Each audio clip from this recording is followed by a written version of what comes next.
उम्मीदवार श्री नरेश जी मस्के, इसके लिए आप देख रहे हैं कि 3 तारीख को उन्होंने जब इसे फॉर्म भरा है तभी से महायुति के सभी पदाधिकारी जोर शोर से काम कर रहे हैं। और जिस तरह से काम कर रहे हैं, हमें तो उम्मीद है कि पिछले वक्त का जो 4,12,000 का रिकॉर्ड है वो इस बार हम बड़े पैमाने पे तोड़ के आगे निकल जाएंगे। और महायुति के सभी पदाधिकारी यहाँ पे अभी आप देख रहे हैं कि उपस्थित है और सब लोग अपने अपने हिसाब से दिलो जान से मेहनत कर रहे हैं। और किसी भी हालत में इस बार ये जो लास्ट टर्म का जो मार्जिन है वो हम ज़्यादा कैसे बढ़ाए इसके लिए कोशिश करें। उसमें भारतीय जनता पार्टी है, उसमें एनसीपी है, उसमें मनसे है, उसमें आरपीआई है, सभी समविचारी बच्चू कडू की जो पार्टी है विकलांग की प्रहार, वो पार्टी ने भी समर्थन जारी कर दिया है। अलग अलग सामाजिक संस्थाओं ने समर्थन जारी कर दिया। तो बहुत ही अच्छी परिस्थिति महायुति के उम्मीदवार श्री नरेश मस्के जी की है। और हम पूरी कोशिश सभी लोग कर रहे हैं कि ज़्यादा से ज़्यादा मार्जिन हमारे कैंडिडेट को मिले। तो आप देख रहे हैं कि सभी लोग यहाँ पे जो उपस्थित है उसमें हमारे नरेंद्र मेहता जी है, गीता जी जैन है, हमारे रवि व्यास है, देवेंद्र शेड़ेकर है, हमारे मनोज संदीप रानी जी है, हमारे अरुण कदम है, आसिफ शेख है, देवेंद्र शेड़ेकर है, सभी लोग हैं जिन्होंने जी जान से मेहनत करके हमारे उम्मीदवार को कैसे आगे लेके जाए इसके लिए कोशिश जारी कर दी है। राज्य के मुख्यमंत्री आदरणीय एकनाथ जी शिंदे साहब जो 12 तारीख को रैली में आए थे, उसके बाद में हमारे ये राज्य के मुख्यमंत्री उप मुख्यमंत्री श्री देवेंद्र फडणवीस साहब की बहुत बड़ी 8 से 10 हजार लोगों की सभा भी यहाँ पे उपस्थित हो गई। कल हमारी चित्राताई वाघ जो भारतीय जनता पार्टी के महिला अध्यक्ष है, उनकी सभा बहुत ही बड़े पैमाने पे मीरा रोड पे स्टेशन पे हो गई। तो उस तरह से अभी हम लोग कोशिश कर रहे हैं। और कल आज नरेंद्र मोदी जी की जो सभा शिवाजी पार्क पे होने जा रही है उसमें राज ठाकरे जी भी हाजिर रहने वाले हैं और हमारे बाकी दोनों उप मुख्यमंत्री और मुख्यमंत्री जी भी हाजिर रहने वाले हैं।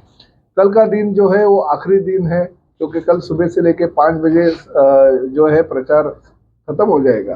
तो उस दौरान माननीय मुख्यमंत्री जी फिर एक बार मीरा भाईंदर शहर को जनता को मिलने रैली के माध्यम से मीरा भाईंदर शहर आ रहे हैं।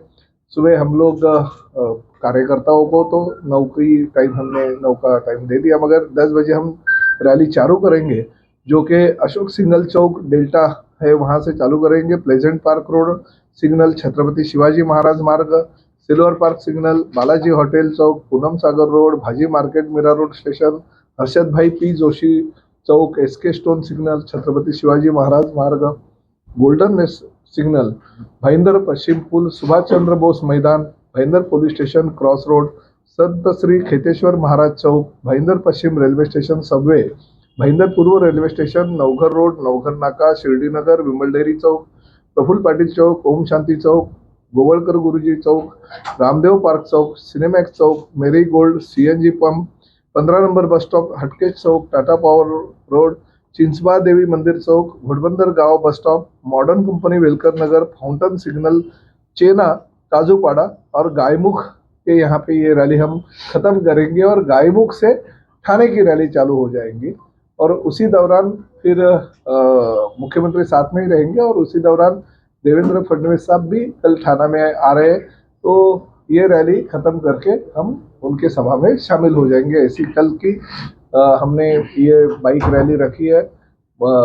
शहर में जो लोग हैं नरेंद्र मोदी जी को मानने वाला वर्ग बहुत बड़े पैमाने पे है और मोदी जी को प्राइम मिनिस्टर करने के लिए, उनको पंतप्रधान तीसरी बार होते हुए देखने के लिए लोग आतुर है, 20 तारीख का इंतजार कर रहे हैं। तो उसी दौरान अगर मुख्यमंत्री फिर आखिरी दिन अगर प्रचार का जो है उसमें आएंगे तो वातावरण जो है बहुत ही अच्छा हो जाएगा। इसलिए हमने ये बाइक रैली का ये मार्ग चुना है। सर, शहर में हमारे मीरा भाईंदर शहर में 2 जगह ऐसे हैं जहाँ पे कि उन्होंने चुनाव का बहिष्कार किया है, जैसे पेंकरपाड़ा में और शांति गार्डन के पीछे। नहीं, पेंकरपाड़ा में आपको पहली बात तो ये बताता हूँ कि पेंकरपाड़ा में जिस चीज के लिए उन्होंने बहिष्कार रखा था वो जो निर्णय है वो निर्णय मैंने कमिश्नर साहब से बात किया और वो निर्णय पीछे लेने को बताया। और जो रेड मिक्स का प्लांट है उसको परमिशन नहीं मिलेगी, कमिश्नर ने मुझे वैसे उनके साथ बात करने के बाद कह दिया। तो हम लोग विनती करेंगे, मैंने तो हमारे जो राजू भोयर है और परशुराम है उनको नगर सेवकों को बोला है कि उन लोगों को जाके मिलके वो प्लांट किसी भी हालत में चालू नहीं होगा, क्योंकि वो गलत ही है। शहर के जो नागरिक बस्ती है उसके बीचों बीच अगर कोई भी रेडीमिक्स का प्लांट लगाता रहेगा तो वो लोग बहिष्कार तो लंबे की बात है, मगर हम लोग ही उसको समर्थन नहीं देंगे। आपने सर एसटीपी प्लांट के लिए आप गए थे, काफी आवाज उठी संगठन के पीछे, उनको भी आपने आश्वासन दिया था, लेकिन आप फिर वो लोग विरोध कर रहे हैं उसका। नहीं, देखिए एसटीपी प्लांट तो शहर की जरूरत है। अभी ऐसे भी नहीं है ना कि हर चीज में अगर ये चीज नहीं होगी तो मतदान के ऊपर बहिष्कार करेंगे। ये तो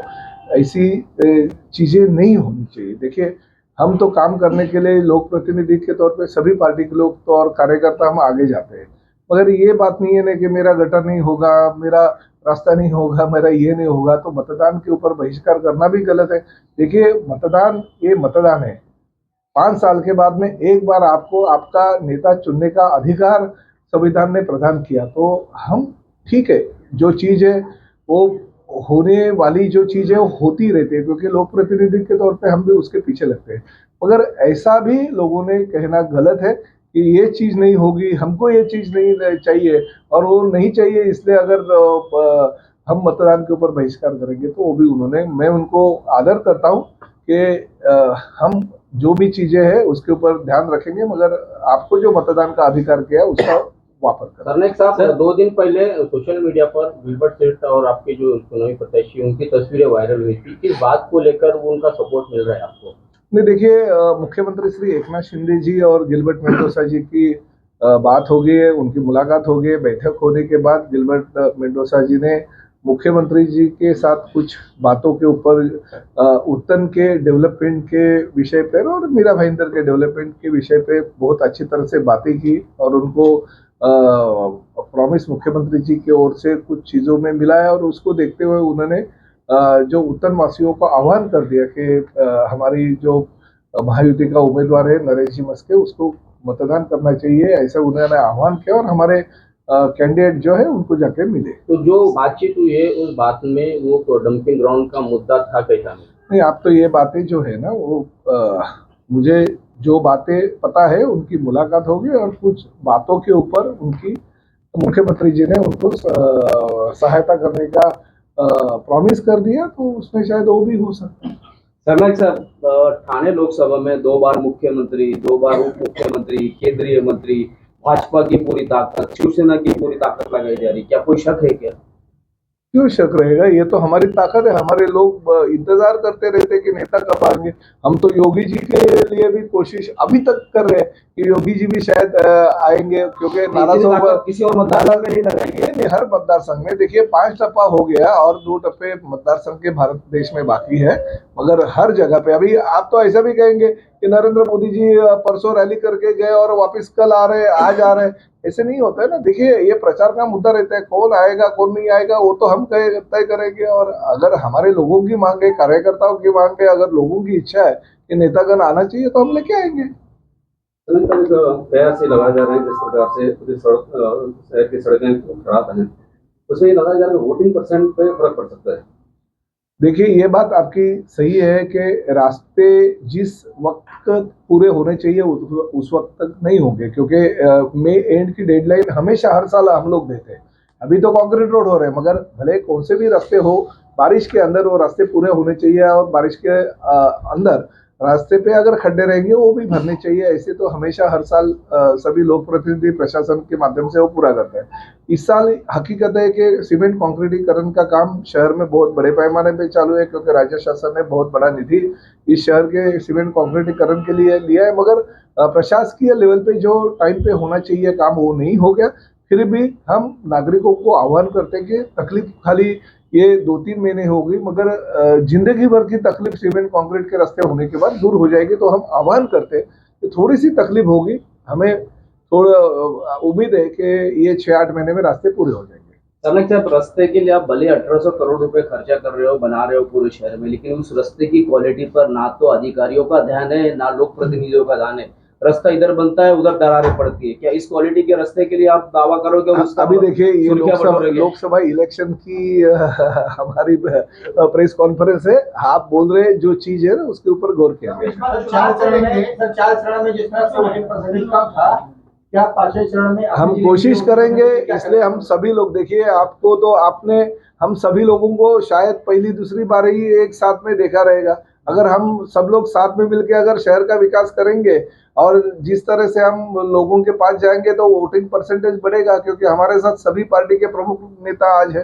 तो हम कोशिश करेंगे वोटिंग का जो मामला है वो ज्यादा से ज्यादा लोगों को आह्वान करेंगे कि आप जल्दी से जल्दी उतरिए और जो पंतप्रधान आदरणीय नरेंद्र मोदी जी को तीसरी बार पंतप्रधान आपको करना है तो उसके लिए वोटिंग ज्यादा होना जरूरी है। सर, सरनायक साहब, जो भारतीय जनता पार्टी आप लोगों को सपोर्ट कर रही है इस लोकसभा के चुनाव में, आने वाले दिनों में फिर विधानसभा के चुनाव भी होंगे, तो ये जो आज जो समीकरण बना हुआ है उसी समीकरण के मुताबिक क्या विधानसभा में भी आप यानी शिवसेना शिंदे गुट वाली क्या ये बीजेपी का साथ देगी? आपको क्या दो राय है? इसमें कोई दो राय नहीं है, क्योंकि जिस जगह पे शिवसेना का उम्मीदवार है उस जगह पे भारतीय जनता पार्टी सपोर्ट करी, और जिस जगह पे भारतीय जनता पार्टी है वहाँ पे शिवसेना सपोर्ट करी है। जहाँ पे एनसीपी का उम्मीदवार है वहाँ पे भारतीय जनता पार्टी और शिवसेना उसको सपोर्ट कर रही है। महायुति है और ये गठबंधन है, और हमारा गठबंधन जो है वो मुझे नहीं लगता, कुछ लोगों ने आपसी खुद को मुख्यमंत्री कराने के लिए गठबंधन तोड़ा था। तो वो हमारे मुख्यमंत्री आदरणीय एकनाथ शिंदे साहब और उप मुख्यमंत्री अजित पवार साहब ने जो चीजें गलत लोगों ने की थी वो उसके ऊपर गौर नहीं करते हुए हम लोग ये नई आघाड़ी युति जो है हमारी हो गई है। तो मुझे यही लगता है कि ये हमारा गठबंधन कायम रहेगा और पूरे केंद्र में और राज्य में हमारी सरकार फिर एक बार आएगी। बटन दबाओ हंस के, जीत के आएंगे मस के और काम करेंगे कस के। तो सरनायक साहब ने ऐड कर दिया और आपको भी रोज मिलेंगे वो हंस के। नहीं, बस आप लोगों के जरिए यही हम सभी को आह्वान करते हैं कि ज्यादा से ज्यादा संख्या में आप लोगों के चैनल लोगों तक पहुंचती है तो कम से कम मतदान करने का आप उनको जाहिर आह्वान करिए कि ज्यादा से ज्यादा संख्या में मतदान के लिए लोग उतरे, और फिर कहा मस्के जी को जिताइए और मोदी जी के हाथ मजबूत कीजिए। और उसके लिए नरेंद्र मोदी जी को फिर एक बार प्रधानमंत्री बनाना है और उसके लिए नरेश मस्के जी को यहाँ से जिताना है, और हमारी निशानी है धनुष्यबाद। और मुझे विश्वास है कि नरेश मस्के जी यहाँ से जीत के आएंगे तो केंद्र तक हमारी बात जोर से रखेंगे। इसलिए सभी शहरवासियों से विनती करते, अपील करते हैं कि आप सभी लोग 20 तारीख को अपने परिवार के साथ नीचे आए और बढ़ चढ़कर हिस्सा ले, अपना वोट भी कराए, पड़ोसी भी कराए। और याद रखिएगा निशानी है धनुष्यबाण। आपका धनुष्यबाण को वोट देना मतलब नरेंद्र मोदी जी को वोट देना है। धन्यवाद।